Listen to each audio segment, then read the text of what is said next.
Yo, yo, yo. We live. What's going on?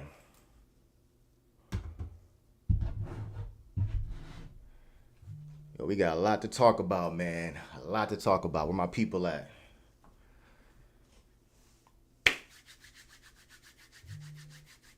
First, and who is that? My boy Hensley. Lil Kenny YouTube. Let's go, bruh. Y'all in this thing early, man. I appreciate y'all. Who else up in here? Brother Rome. That's my brother, man. That's what's up, bro. David Guerrero. Let's get it. Yes, sir. Yes, sir, man. We live, man. We in this thing. Oh, we gotta talk about this game, man. We gotta talk about this one. Mm-hmm. Dre was good. Hensley was good. Killer Cam was good. Zindine was good. New Perspective was good.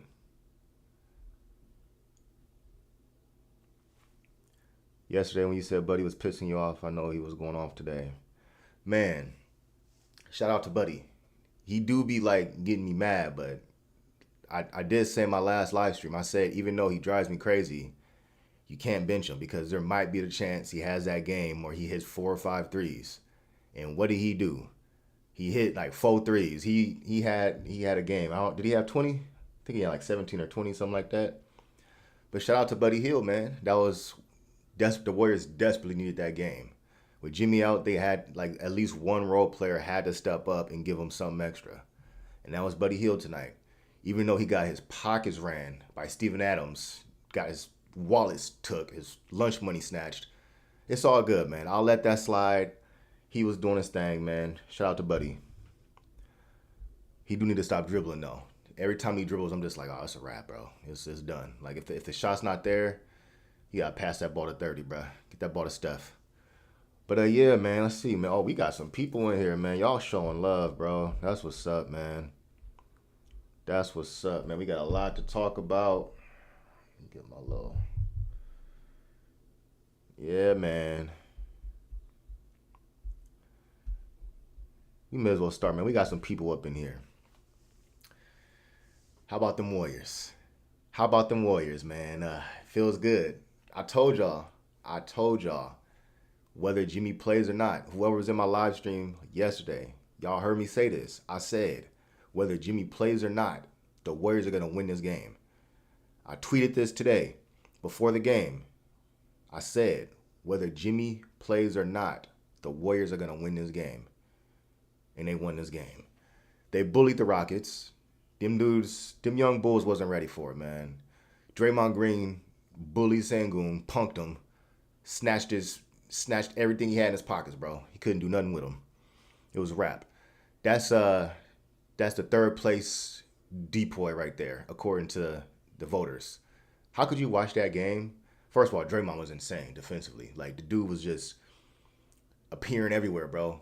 Like, he'll just bloop, appear out of nowhere and he'll just be in defensive position, and he was just terrorizing the Rockets defensively. Like, he was a menace. How could you watch that game as these voters, these media voters, and be like, Evan Mobley's the best defender this year. He's depoy. And then Dyson Daniels is the runner-up. That's crazy, man. That's crazy. It just goes to show these media dudes, they got these credentials that gives them this ability to vote on these important awards that help define players' careers. You know what I'm saying? Draymond Green's trying to get in the Hall of Fame one day. Do you think that depoy at 35 years old would make a difference? It most certainly would, but because these voters just want to try too hard and get too cute. Oh, Dyson Daniels. Oh, come on, bro. It's ridiculous. But anyways, man, let me see what y'all talking about real quick. Warriors in 5. Hey, man, they snatched the Rockets' soul right now, bro.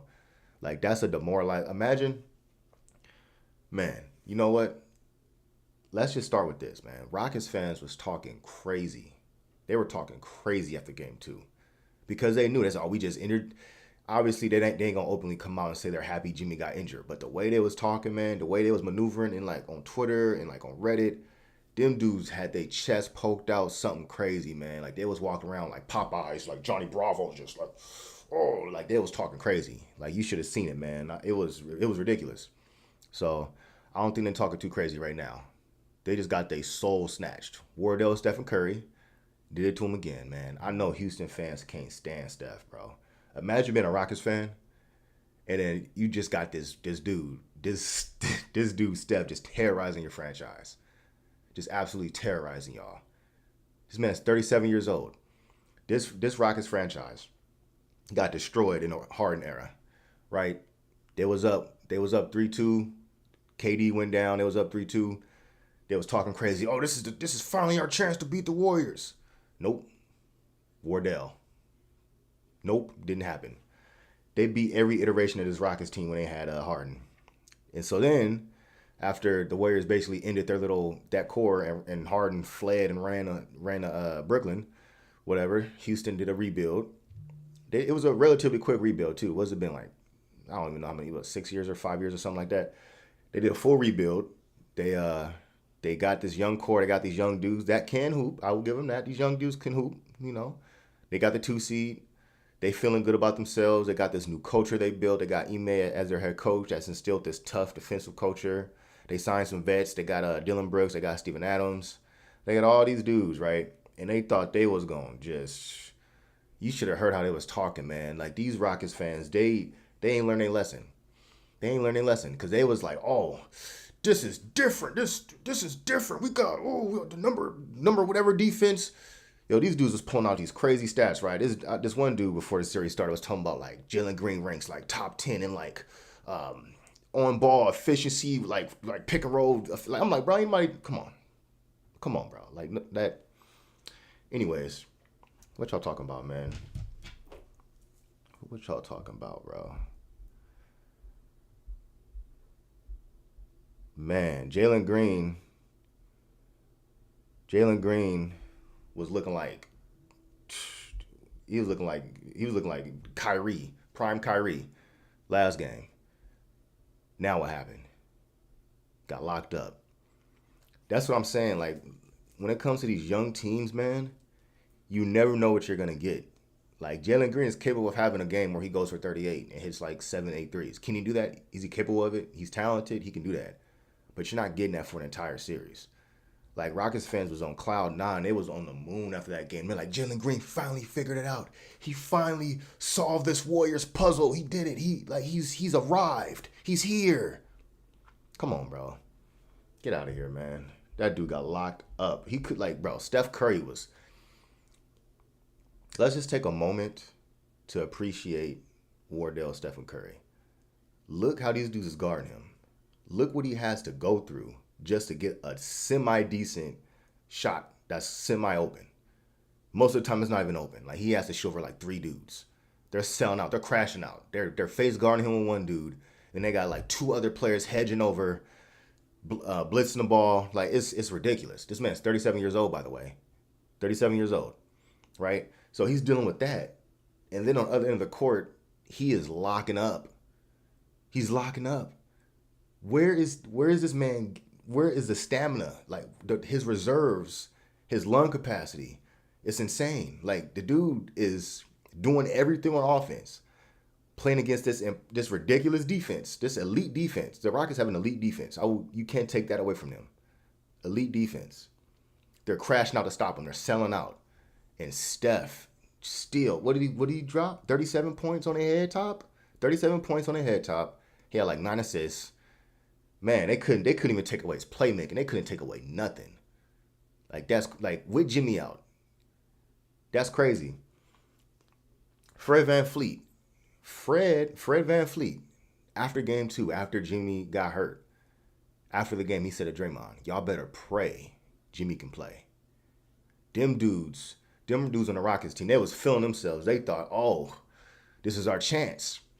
This is our chance. And Fred VanVleet, he knows a little something about taking advantage of injured players on the Warriors in the series. The 2019 finals. 2019 finals. Clay, we know what happened with Clay. He got injured. KD tries to come back, whatever, got injured. Andre Iguodala, back was just, he was playing most of the time, but he was pretty injured. Who else got injured, man? That series was crazy. DeMarcus Cousins got injured. Bro, the Warriors had Alfonso McKinney. Alfonso McKinney playing like 30 minutes a game. Getting bullied and destroyed by Kawhi Leonard, bro. Like, that's how down bad the Warriors was, the skeleton crew, because everybody got injured. Everybody was just getting sniped one by one. Just pop, pop, pop, pop, pop. That's crazy. Fred VanVleet took advantage of that. He's a champion because of that. And this dude has the audacity, after the injury guys blessed him with a championship, blessed him with a ring at Steph Curry's expense. He has the audacity to say something, smirk like that. Y'all better pray Jimmy's back. Are you serious, bro? You serious? Don't poke the bear, man. Don't poke the bear, man. That's all I got to say, man. What's going on with my people, man? I just went on a crazy rant. My bad. What we got going on in here, man? Man, y'all showing love, bro. That's what's up, man. I know my first stream was a little. The technical difficulties was kind of crazy. Like I'm obviously, I realized after the fact that the autofocus was on my face the entire time, with my zooming on my eyeball and whatnot. I had the whole camera display options menu on the screen. Y'all got to give me some grace, man. I ain't gonna lie. This is my first time with the streaming software. Like, I'm not the most tech savvy in certain aspects. You know what I'm saying? So, yeah, it was a little rough. But, hey, the only way to get better is through repetition and iterating, man. So, I look back, I rewatched it. I'm like, oh, yeah, this is crazy. But, yeah, man, I hope y'all had a good time, man. I'm going to be streaming more often. So, if y'all kind of like this vibe from me, show some love, like the video. If you're having a good time with me right now, like the video, because that just tells me y'all want to see more of this. I'm going off of feedback, man. If y'all want to see more, like the video, man. Yeah, man, let's get back to this game, though. What's the next topic? What y'all want to talk about? Shout out to Quinton Post. Quinton Post didn't have any points. I think he had 0 points, but he was huge this game. He was down there. He was down low. He gave the Warriors a backbone, not only defensively, but on the rebounds. Like, Quinton Post was down there battling Steven Adams. He was battling Sengun. And he was holding his own. Like, he was not getting punked. Steven Adams a few times, moved him out the way, like, rooted him up and got him out the way for a board. It's going to happen. Steven Adams does that to everybody. At the end of the day, Quinton Post is a rookie. He is 24 years old, but he's a rookie. He was going from playing against college players to, like, now these dudes, like, this dude Steven Adams is, like, the strongest dude in the league, probably. Like, a movable object. Once he, like, drops his anchor in the paint and he gets positioning, you ain't moving him. You ain't boxing him out once he establishes positioning. You know what I'm saying? So, Quinton Post was doing his thing, man. He had a courageous effort, fighting for boards, holding his own. He gave the Warriors a backbone on a defensive glass. The rebound margin was not that bad. I think the last time I checked, I think it was in, like, the start of the third quarter. I think the Rockets were up 40-34 on the boards. So, and Quinton Post had like 10 rebounds through 3 quarters. Like, he was out there just fighting for his life. Now, he didn't give anything. He didn't hit any shots. He was just drained. He was dead tired from just battling down low and moving his feet defensively. Like, he was tired. So all his shots were, like, way off. I don't even care, man. Like, to be honest with you, if he's playing defense like that and he's grabbing boards like that and he's making the right play, he had like 4 assists, like no turnovers. If he's doing that, man, I mean, I would like for him to hit like 1 or 2 threes. But at the end of the day, he was a positive on the court. He helped his team. He loosened up the offense. He loosened up the defense that the Rockets had to play on Steph. He had a few opportunities to knock down some open threes. He didn't. But at the end of the day, it's a huge difference between that's Quinton Post out there that the Rockets have to help off of and Kevon Looney, where they just don't give a damn. They just like, it's Looney, whatever. You know what I'm saying? So yeah, man. Shout out to Quinton Post, bro. Rookie, 2nd round rookie. Not only a 2nd round rookie, he was the 52nd pick. And he's starting in the game 2 of the NBA playoffs. And he played like 30 minutes. Like, this is a very key game. And he came through, man. The Warriors got a gym with him, bro. It's crazy. Not a peep from Dillon Brooks. Yeah, this dude, Dillon Brooks, is a buster, man. This dude, he is a funny character, man. He's a funny character, bro. This man, did he foul out? He fouled out, huh? Man, he should have fouled out by halftime. He was just, running people over. Just he's a hack. Like he's a good defender, I guess, when he can get away with hacking. But just watch him play, bro. He's a hack, man. He's that dude in the pickup game. They just hacking the whole game, and then it's just like it's like, bruh, like damn, like this dude. It's like football players when they be hooping, and it's just like they just play football on the court. That's Dillon Brooks, bro. Like he ain't no hooper, man. He just out there fouling, man. He be hitting some shots every now and then. I'll give him that. Shout out to GP2. Shout out to GP2, man. GP2 was doing his thing. He was that release valve that Steph Curry desperately needed when the Rockets were blitzing him. When the Rockets put two in the ball in a pick and roll, GP2 was that release valve, that finisher, that pick and roll finisher. He's basically a big man in the Warriors offense. Rolls down the lane, finishing some tough layups, just making the right play. GP2 was instrumental to this win. If GP2, and he also hit like 1 or 2 threes, 2 in the corners. Like he made them pay for he made them pay for how they guarded him. Like GP2 is a 16 game player. You know what I'm saying? Sometimes, he's not offensively. He's sometimes he's there, sometimes he's not during the regular season. But in the playoffs, GP2's there, man. And this is why Steve Kerr trusts GP2 more than Kuminga. Is Kuminga the more talented player? Obviously, yes. But GP2 he's just an elite role player, man. Like, he's not quite as good as he was in 2022. I think he's lost a step defensively. He's not quite like the destructive force he was a few years ago on the defensive end. He's a little older, but he's still really good. He's still really good, and he mastered this Warriors offense and his Warriors system. He knows exactly where to be, where to go, how to space the court in terms of when to get out the way, when to cut, when to make the extra pass. He will always find Steph. He will always look for Steph. Like, even if he's wide open, if Steph's semi-open, he's finding Steph every time. He's a smart player in terms of making like smart passes. He never does like an extra risky pass. Always keeps it simple, always keeps it fundamental.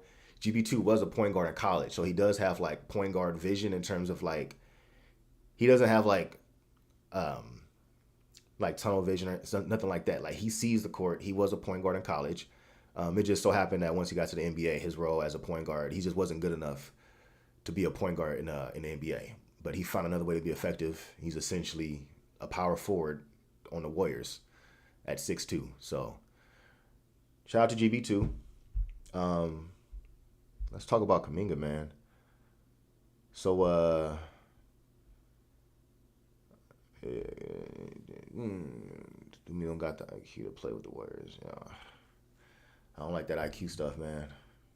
He don't got the feel to play with the Warriors. Not that he don't got the IQ. It is what it is, man. Like,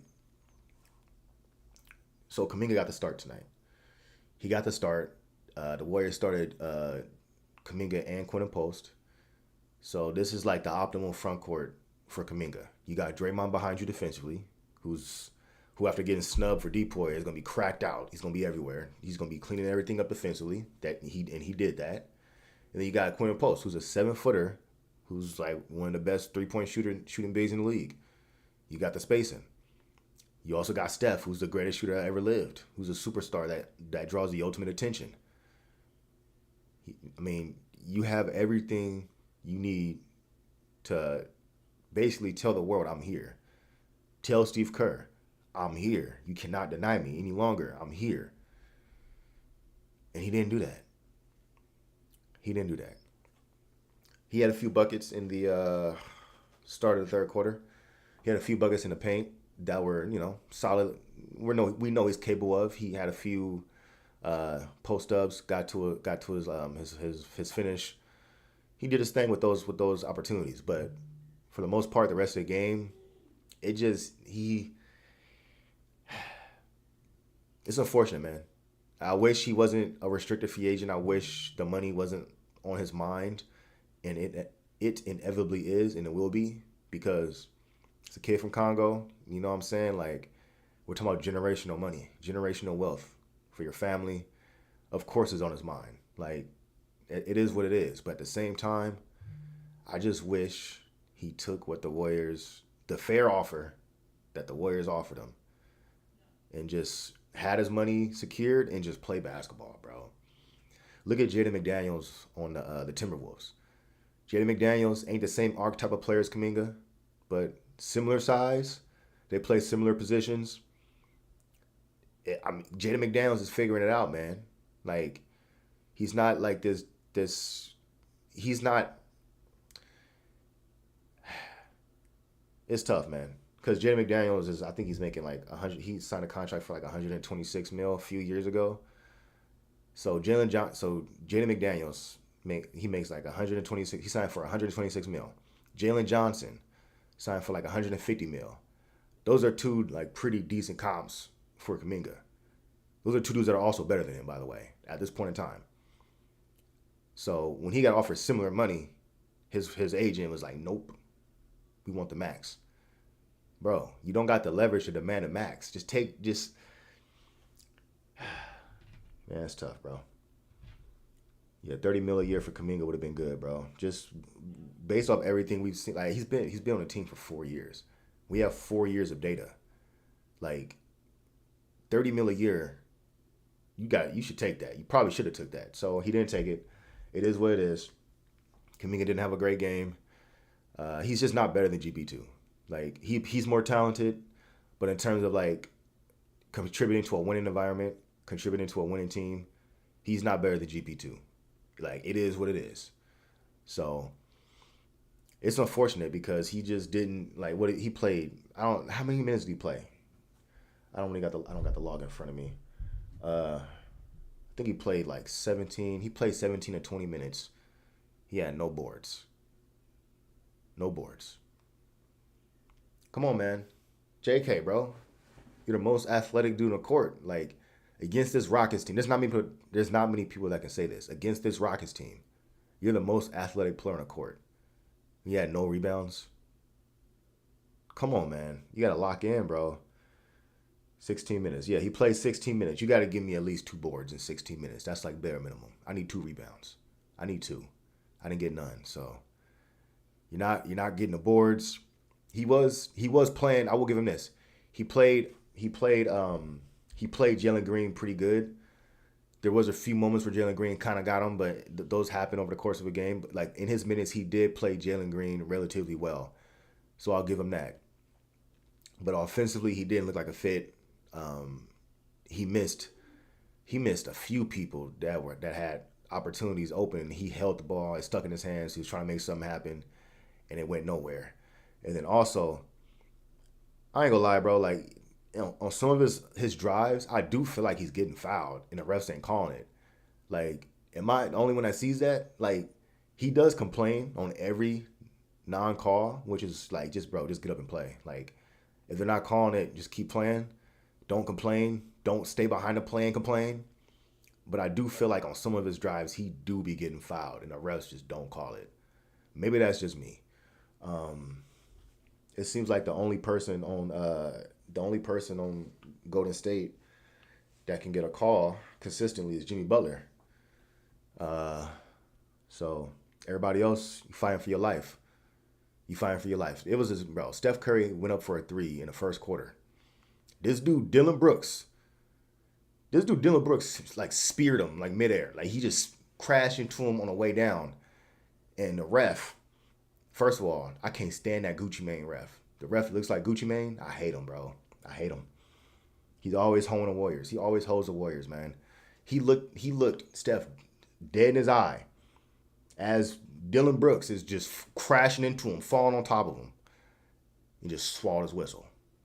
Other 2 refs swallowed their whistle. No call. It's all good to just crash into Steph when he's landing for a 3. For whatever reason, for Steph, it's anything goes. You can do anything you want. You can run into him while he's trying to land safely. You can tackle him midair. You can spear him. You can choke slam him. You can hit him with a little shorter charge like Dillon Brooks did. It don't matter, bro. It don't matter, man. So it's crazy that Steph's playing through all this bull and he's doing what he does. 37 bomb on their head. Near triple-double. Can't deny him. He's undeniable. He's undeniable. You can't deny this man, bro. I'm telling you, don't let Steph win his chip this year. Don't let Steph get number 5, because there's going to be some very uncomfortable conversations. LeBron, hey, man, don't let Steph get number 5. Them LeBron stands going to be going crazy, bro.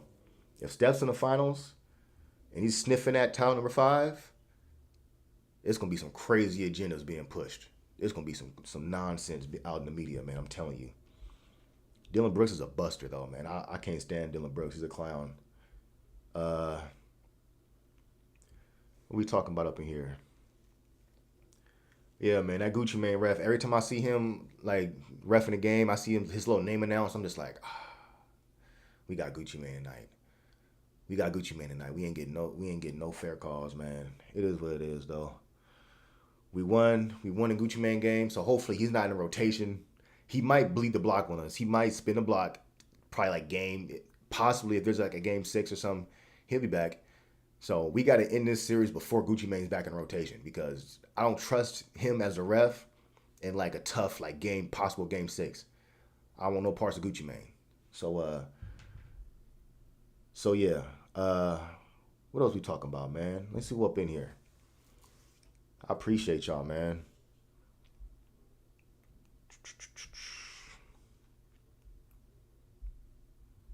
I'm going on some crazy rants right now. I'm like turned up right now. I'm amped up, man.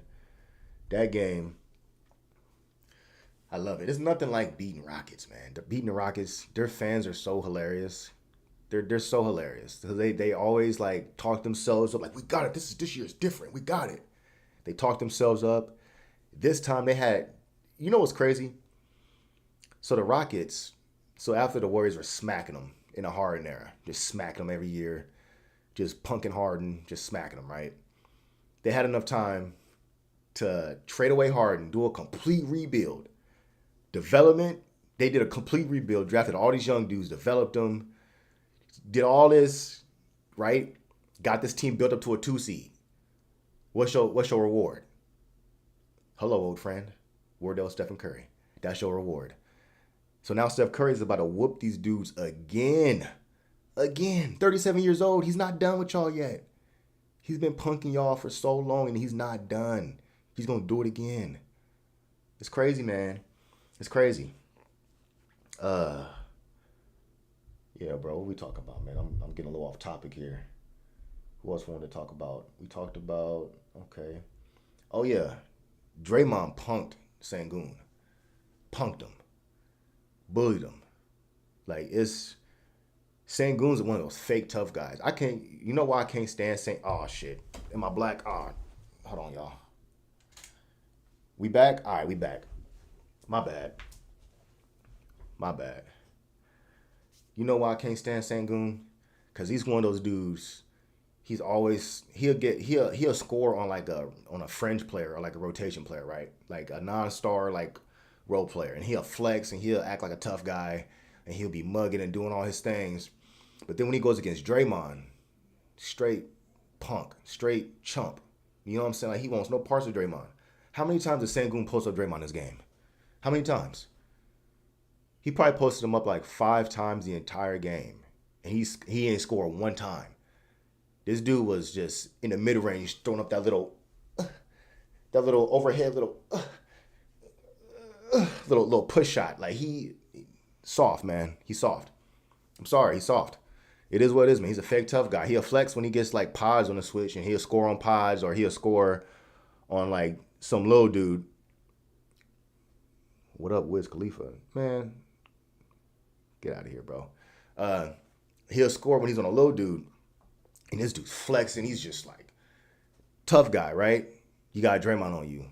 Nothing. You ain't got nothing for him. It's crazy, bro.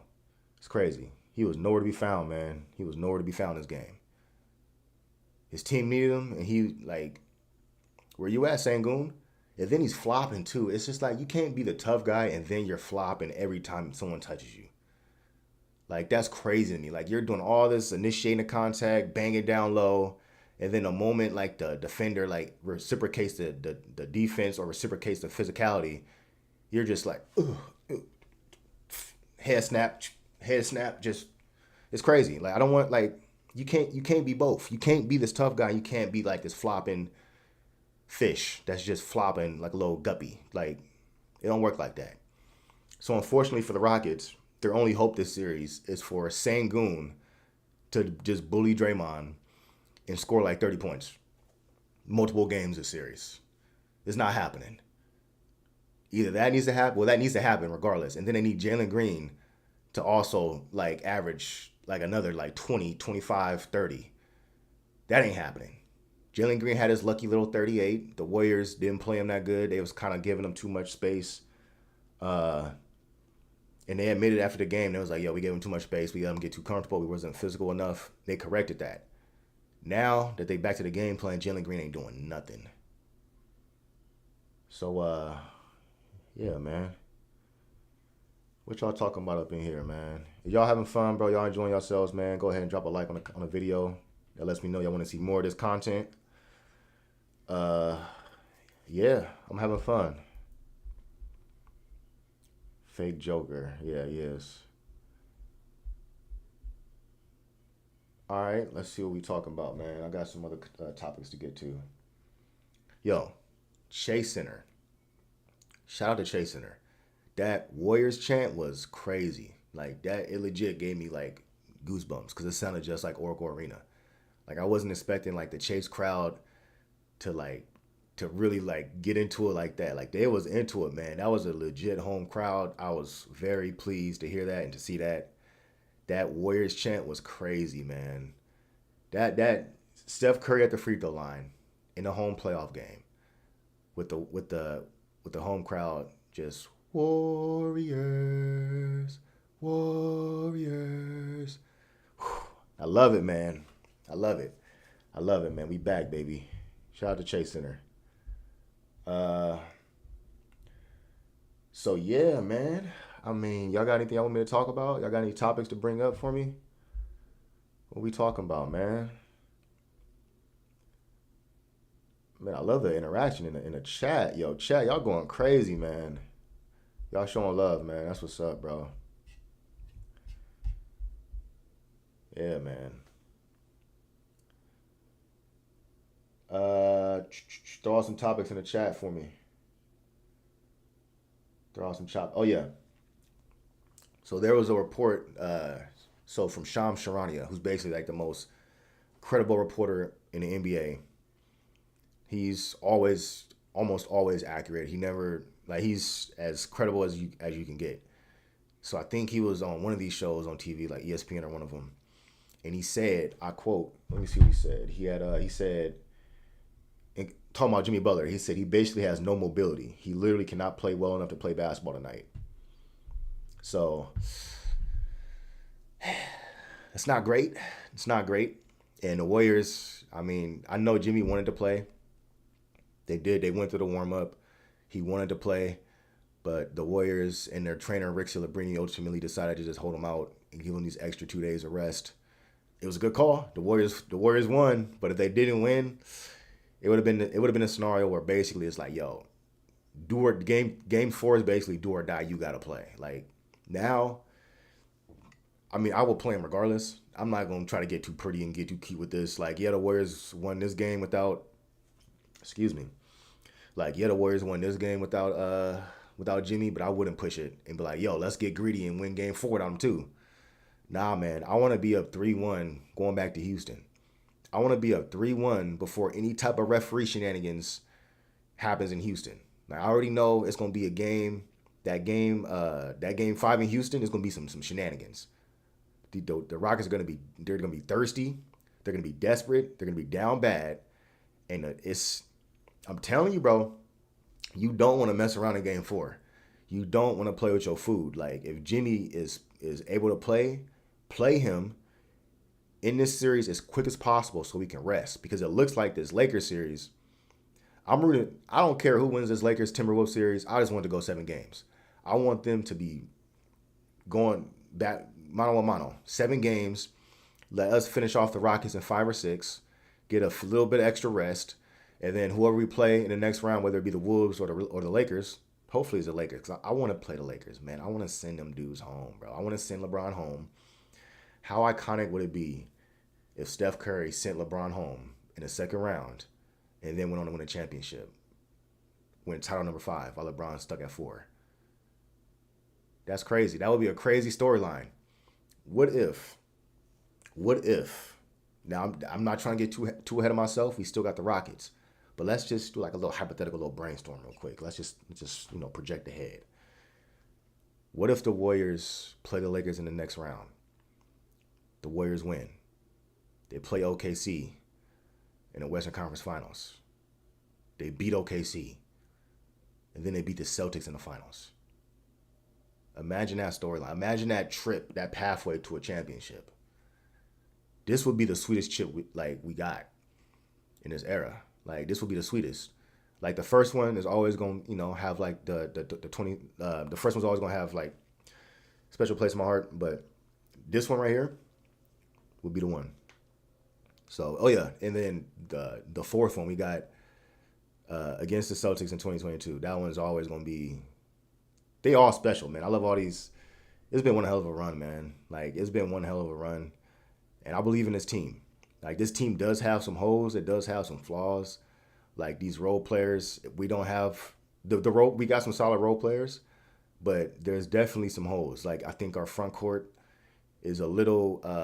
Our front court could use a little more talent. And if the Warriors didn't whiff on some of these draft picks, that wouldn't be a problem. The James Wiseman pick, you got the second overall pick, and you basically got nothing out of it. An absolute zero, nothing. He's not even in the league anymore. Like, he was a third string center on the Pacers before he tore his Achilles, right? He was a third string. That's who they drafted with the second overall pick. I'm not trying to like bash on Wiseman, but it's just crazy when you think about that the Warriors whiffed on a gift wrapped second overall pick and got nothing out of it. And if they would have hit on that pick, there would have been that influx of talent that you see right now that's kind of void, that's kind of missing. You know what I'm saying? Like, this Kuminga situation is kind of unfortunate because it looks like he might not be on the team next year. So that's another pick, another high-end pick, 7th overall pick that you whiffed on. You could have had Franz Wagner. You could have had Sengun, even though he's a punk. He'd be nice on the Warriors, playing next to Draymond to, put a little shoulder around him and teach him the ways and not be a punk. But, whatever. You could have had Jalen Johnson. You could have had Trey Murphy. There were some players to be had, and it looks like, unfortunately, Kuminga might not be on the team going forward. It's just not a good fit. It's not that he's not talented. He's a talented player, but the fit is just not ideal. So that's unfortunate, man. That's unfortunate. And unfortunately, Kuminga had his opportunity this game to show why he deserves to be in a rotation, why he deserved to, and he didn't take advantage of it. And you can't blame Kerr for that. Like, you know what I'm saying? Like, you could blame Kerr for like how he's handled him, like, up to this point a little bit. Like, it's on both sides. It's on Kerr a little bit. It's also on Kuminga not doing what the team needs of him. But Kerr has kind of, done some funny stuff with his minutes from time to time over these last few seasons. But now we're in the playoffs, and there's no margin for error. If you can't execute, you can't play. It's as simple as that. And just the way the series just played out with the Kuminga minutes, it looks like Steve Kerr might have been right. So, it's tough, man. I'm rooting for Kuminga, man. I hope he can figure it out. I hope he can find a way to be effective with this team and find his way. And everything's okay going forward. The Warriors pay him some money in the offseason. Both sides we can put the money thing to the side and just go forward. And he kind of blossoms and he kind of takes a leap next season. That would be the best case scenario, but I just don't think it's that likely as of now.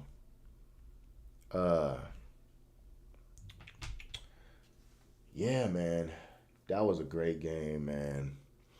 That was a great game. That game, That was one of my favorite playoff games, I think, for the simple fact that Jimmy's out.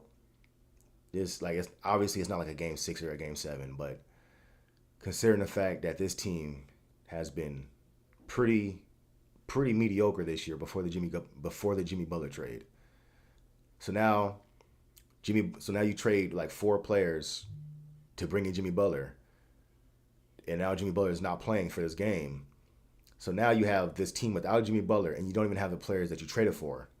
So this is like the bare bones version of the roster pre-Jimmy trade that doesn't even have Wiggins. And they're playing a 2 seed. Like, yes, I joke with the Rockets and like I talk crazy and I make fun of them. They are the 2 seed though. Like, they're a good team. They're an elite defense. Like, they're a good team. And this Warriors team, without Jimmy Butler, they just bullied them. They straight up bullied them. You know what I'm saying? They locked them up. They just it was an impressive win. So this is what sports is all about, man. I love it, man. I love this team. We don't match up with this Cavs team. I guess, but at the same time, I think we got the 2 best players on the court, Steph and Jimmy. In that Cavs series, who's ranked the top 5 players? Steph, Jimmy Butler, Donovan Mitchell, Evan Mobley. Or would you put Evan Mobley higher than Mitchell at this point? Nah, you probably still got to put Mitchell higher. So Steph, Jimmy Butler, Donovan Mitchell, Evan Mobley, and then Draymond, and then Jared Allen.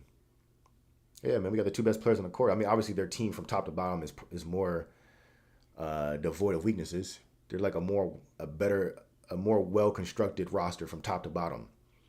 But in the playoffs, when the stars are playing more minutes, when you got Steph going from like 32 minutes a game in the regular season to like 42 minutes a game in the playoffs, Jimmy Butler going from like 34 minutes to like 42, 43 minutes, like all that, the depth makes a little less of a difference because all those depth pieces aren't playing as much. So now it becomes more of like, all right, schematics, star power, adjustments, coaching, who can impose their will on the opposing team more effectively than the other team can to them. And I think a team with Steph and Jimmy, backed by this elite defense, the best defense in the league since the All-Star break, I like my chances against any team in the league, including the Cavs. Is that technically a bad matchup on paper? Probably, but I'm about to just like be like, oh, we ain't got a chance. It's the Cavs. Like, nah, I can't go that far. Not with Steph on my team, not with Jimmy Butler on my team. I can't go that far. Joseph said, I like TJD. He could help. I think so too.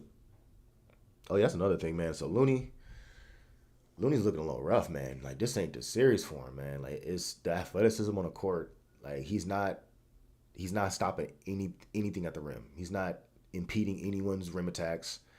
He's not a deterrent in any way, shape, or form. He's just too slow getting off the floor to contest these athletes. He did a better job this game with Adams, like boxing out and like kind of battling and whatnot. But I think, okay, well, actually, I will give Looney credit for this. The thing he is doing well, he was guarding, like his minutes matchup against Sengun, he was locking him up. Like Looney was doing a good job on Sengun, and that's important because we don't want Sengun getting easy buckets. We don't want Sengun getting confident because what Sengun do, he's the type of dude, right? He'll get all his buckets on like a lesser defender, and he'll get all this confidence. He'll be like this. He'll just transform to this like this fake tough guy, right? He's amped up, he's juiced up, he's charged up. He got a few buckets on Looney. He got a few buckets on Paz. Now he's feeling good, right? So now, when he goes against Draymond, he's a little more confident. He might have like a little more of a battery in his back. He might get a few extra buckets. So you don't want him to get comfortable. And I don't think TJD can guard Sengun. I think that's barbecue chicken. I think Sengun would destroy TJD. Now, obviously, we won't know until we see the matchup. For all I know, TJD could probably hold up decently, but just based off what I've seen from TJD in his career, he's not a good post defender. That's like, he's a decent weak side help defender, decent. Like he is, but he even then, like he's late reacting and getting over the contest. Like he has the hops, he has the mobility to come over and contest, but a lot of the times he's late even doing that. But in regards to like straight up just post defense, mano a mano, that's not his strong suit. Like he is not, he doesn't have the strength. And Sengun would take his lunch money. Like I'm not even gonna lie to you. Like the thing with Looney is like, yeah, he can't box out Steven Adams, but like he can definitely like hold up in a post against Sengun. Like Sengun ain't about to just punk Looney and just like push him back and put him in a basket. Like he's not gonna do that to Looney. You know what I'm saying? So I don't know, man. Like TJD might be a good look to switch it up, get like a little bit more of like athleticism on the court, and a little more pop at the rim. But you gotta pick his spots because if you put him out there against Sengun, he's gonna get his lunch money took, and he probably can't box out Adams either. So, you know what I'm saying? Where do you play him? So, what y'all talking about up in here?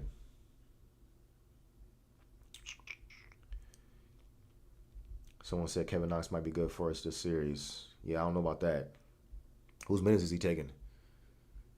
You put him out. I mean, who? First of all, Guy Santos didn't even sniff the court this game. Like, it's tough out here for these minutes, man. Like, Jimmy Butler didn't play this game, and Guy Santos still couldn't touch the court. So I'm for sure not putting in Kevin Knox before Guy Santos. Like, for sure. Like, Guy Santos is a winning player. He's a proven winning player in terms of just like every minute he's on the court, he's providing some type of contribution, whether it be hustling, rebounding, making an extra pass, just being like a complimentary player that's gonna play his role, whatever. He provides size, length on the perimeter. He's 6'8". You know what I'm saying? So I wouldn't play Kevin. Like if you're talking about like subbing in somebody that didn't play this game, it's gonna be Santos before Kevin Knox. So, also, Moody's been struggling a little bit. Like his game was a little bit better than game 2, but and Moody, I mean, obviously he got sent to the bench to give Kuminga the starting spot. Moody played a little better this game, but the thing that was disappointing me when he was in the starting lineup the first 2 games, he wasn't making the Rockets pay for having Sengun guarding him. The Rockets had Sengun on Moody, and Moody wasn't taking advantage. He wasn't aggressive.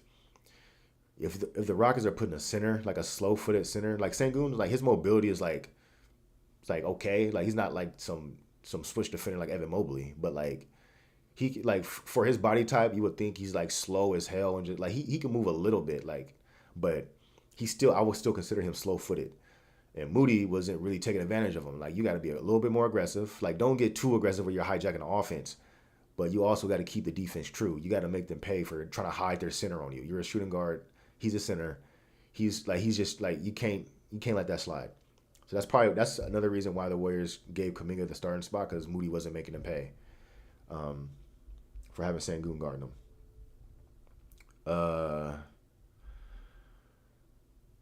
Yeah, man, I'm just kind of babbling right now. Should I call it, or y'all want me to keep going a little bit longer?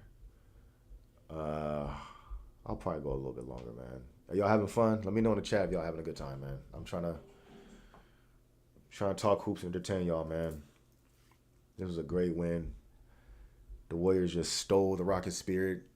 I can't wait to see what the Rockets fans got to say now.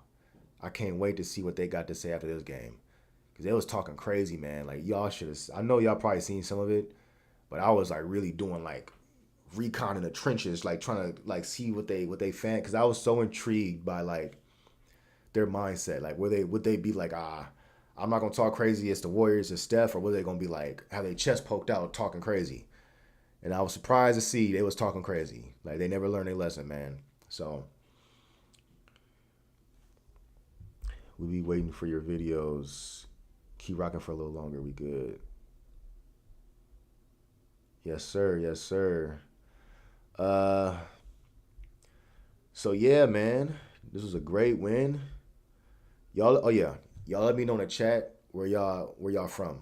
I like seeing where everybody's from. So put in the chat. I want everybody that's rocking right now. Put where you're from in the chat. I'm trying to see something real quick. King Corey said, I hope we play the Timberwolves. I don't care who we play, to be honest with you. Lakers or T-Wolves, I think we'll smack them both. I do think the T-Wolves might be a little harder of a matchup because they have like their defense. The Lakers defenses, they had this fake defense after the AD trade where they was like, I think they were like the best ranked defense after the AD trade. And like Laker fans, I remember Laker fans were talking so crazy. They were like, "Oh, we got the best defense. Who needs AD? We got the best defense." They was pulling out all these defensive metrics, all these stats, right? I'm just like, and I'm like, you know what? Let me tune in. Let me watch a game. Let me just tune in and see what these dudes doing on defense, right? So I tuned in for like a game or two just to see what was going on. These dudes got this fake defense, man. They play that I bet you won't make it defense, like that old head on the rec court that don't want to close out on a 3-point shooter. And they be like, I bet you won't make it, and he dares him to shoot. They had this stretch of like 10 games or whatever the case may be after the trade where they was playing that defense. They was letting dudes shoot, and dudes wasn't hitting. So they was clogging the paint. They was like, you know, they was schematically deploying like LeBron, like on the back end in the passing lanes, kind of quarterbacking or linebacking the defense while sagging off of like these specific shooters, and like just playing that I bet you won't make it defense. And it worked for them for like a 10-game stretch. And they had their fans just hyped up. Them dudes was on cloud nine, like, "Ooh, we got Luka and the best defense in the league." They was talking crazy. That defense ain't nowhere to be found, man. Like, them dudes would get shredded. Them dudes would get shredded by the Warriors. They got Luka Doncic in the starting lineup, Austin Reeves. They got old man LeBron, 40-year-old LeBron. Is probably their best defender. The man's 40 years old. I know it's LeBron, but he's 40 years old. Like, he can amp it up, but over the course of a 7-game series, LeBron's your best defender? Are you kidding me? It's curtains, bro. They can't guard the Warriors. They can't guard the Warriors. Their starting center is Jackson Hayes. Jackson Hayes. That's barbecue chicken. Jimmy Butler's gonna have him in foul trouble in like the first 2 quarters. They don't even play a backup center. They play Jackson Hayes like 15 minutes a game, and then they go with like these small ball lineups with like, I think Dorian Finney-Smith, like Taurean Prince, or like LeBron at center, and they just play small ball. That plays perfectly into the Warriors' hand. It's like, oh, y'all about to play Dorian Finney-Smith at center? Oh, okay. All right, we're going to just leave Draymond at center, and there's no consequence. Now you can't bully the Warriors inside. You can't like pick on their lack of size when they got Dorian Finney-Smith playing center or LeBron. It's like that's playing into the Warriors' play style more. You know what I'm saying? So that defense would be Swiss cheese. Swiss cheese. They got when you got Luka and Reeves in the starting lineup, then you got Jackson Hayes, LeBron. Who's their 5th starter? Is it Finney-Smith or is it who is it? Man, I don't even know who this 5th starter is. Is it Hachimura? Yeah, man, that defense is Swiss cheese, bro. Like, the Warriors would cook them so hard. And then on the other end, the Warriors got the best defense in the league right now. So, yeah, I don't like the Lakers' odds in that series at all. Like, I think the Warriors could take care of them in like 5 games, to be honest with you. Maybe 6. Maybe the refs cheating. They want to extend the series.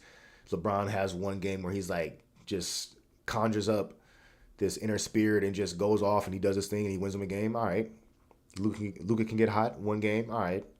I can see it going maybe 6 games, but I don't fear the Lakers whatsoever. That defense is cooked, bro.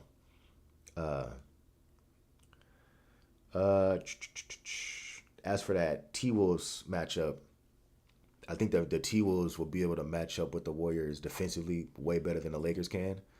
I still don't think they can guard the Warriors, but they have better defensive personnel. They got Jaden McDaniels. They got Edwards. So they got 2 elite wings defensively. They got Rudy Gobert, who, you know, he Swiss cheese. We can cook him, but trying to finish over him in the paint is a little of a problem because of his length and size. But you can pick on him in other ways. They got old man Conley, who's still starting. Bro, how old is Conley? Is he like 38 years old? He's still starting in the NBA? It's crazy, man. But he's still an effective player. He's still a decent point guard in the league, man. So shout out to Mike Conley, but he ain't guarding Steph. They're gonna have to switch that matchup. They're gonna have to put like Jaden McDaniels. What they would do, they would probably put Jaden McDaniels on Steph, a 6'10" wing, lane for athleticism. And then they'll probably put Edwards on Jimmy Butler. and try to match him in terms of physicality and strength. That's not a bad defensive game plan. You know what I'm saying? So they still won't be able to guard us, but that would, I mean, that like if you just think about that those matchups on paper, that's way better than what the Lakers can do with the Warriors. Who's guarding Steph in that starting lineup? Is it Austin Reeves? Who's Luka guarding? Who's Luka guarding, bro? That's barbecue chicken, man. Like it's a lot of holes. It's a lot of places to attack in that Lakers series. So yeah, man.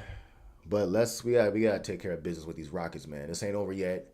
We up 2-1. Jimmy Butler's on the way, but let's not play with our food. We do know the Warriors inevitably sometimes when they start feeling that success a little early, they let off the gas pedal a little bit. They play with their food, and they drop a game they supposed to win. That's a very real possibility that after this game, they trick off game 4. We've seen it before. Unfortunately, it's just a part of the package with these dudes, man. But take care of business. Step on the Rockets' necks. Step on their necks, bro. Don't give them no life, no signs of life. So take care of business game 4. Expect some treachery in expect some treachery in game 5 from the refs. I already see it. I already know it. They gonna have that. Be on the lookout for that coach referee lineup for game 5. It's gonna be straight treachery, bro. I'm telling you. So I wouldn't. You can't play with your food in game 4. You gotta take care of business. We gotta win that game. Paz gotta give us more. Yeah, Paz had a rough game this series. Rough game. He is playing against like a lot of length and a lot of athleticism. Like all his matchups is a dude that's either bigger than him, more athletic than him. So I'm not copping no pleas for Pods, but he is. It's a tough matchup in terms of just like contributing offensively, scoring wise. As a secondary playmaker, he can still give us a little more. He got to hit some threes. He definitely got to knock down some more shots though, for sure. Like the opportunities given, he got to knock down some more shots. You saw that the Rockets scouted his little deceleration layup. So throughout the entire regular season, when Paz did that deceleration on fast breaks or driving, it was a guaranteed like finish or like a foul because the defender would just like they wouldn't expect it, and then he'll decelerate and then they'll just go flying, and then it's just an easy lay. But the Rockets scouted that, so Paz tried to go for like a deceleration layup on Jabari Smith, and Jabari Smith fell for the pump fake. Like he fell for the pump fake, the deceleration.